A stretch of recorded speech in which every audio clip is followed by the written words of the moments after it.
I was only 7 when my father left for America. He hugged me tightly at the airport, so tight that even today I still feel the warmth of those arms. He said, "Just a few years, I'll come back with a house, a future, and your dreams in my hands." But a few years slowly turned into seasons, then winters, then birthdays without candles, and nights without sleep. My mother always told me, "Your father isn't far. He lives inside our prayers." But prayers don't talk back. Prayers don't sit beside you during exams. Prayers don't attend school meetings. Only silence did. Every few months, a letter would arrive.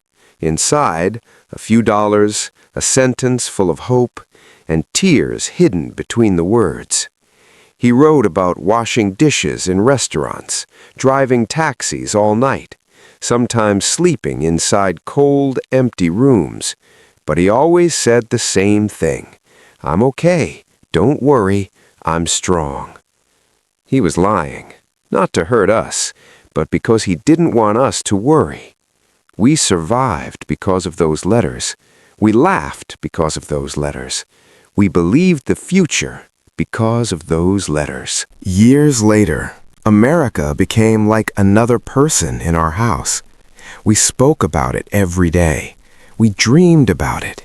We blamed it. Some relatives whispered, "Maybe he forgot you. Maybe he has another family there." Their words were knives.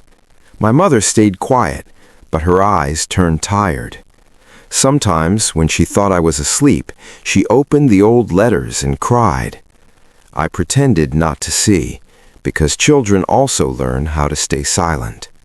Then, one year, no letter came. Not one. No phone call, no message, just an ocean of fear. We went to the post office every week. Nothing. We went again. Still nothing. My mother started fasting. Every night she prayed longer. The world outside continued moving. Inside our home, time stopped.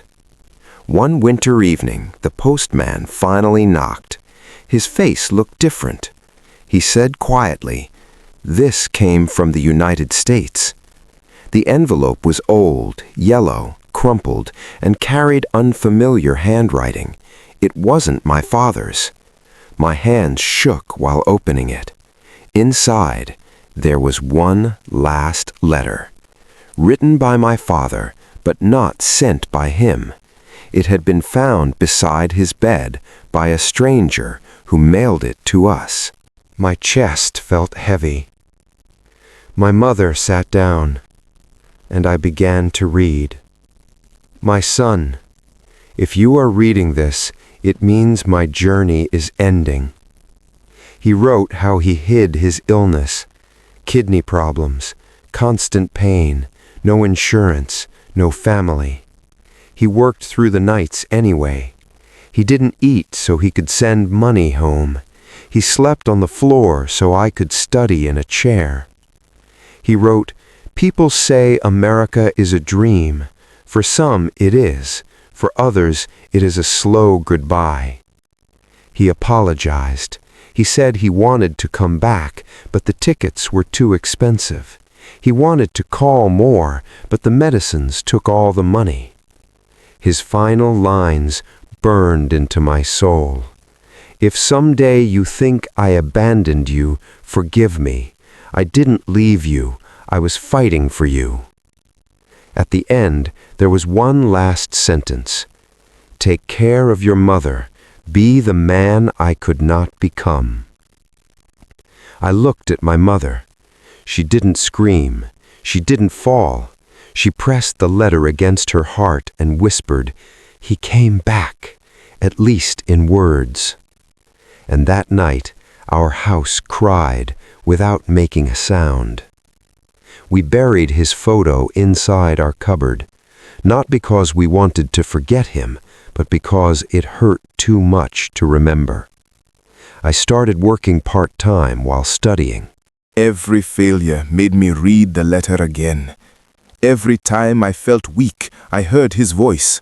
Study, work, stand tall. Years passed. I graduated. I got a job. I repaired the roof, bought a small fridge, paid off old debts.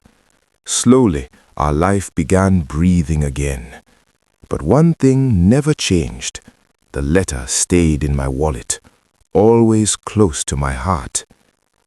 One day, I finally received my first job abroad, in America, the same country that took my father from me. When the plane landed, the wind smelled like him. I went to the small apartment address written in the letter. The building was old. Someone told me, "Yes, your father used to live here. Quiet man, always helping others, never complained." I sat on the cold floor and cried for the childhood that never returned. That night, I understood something my father tried to teach me. Parents don't always live for themselves.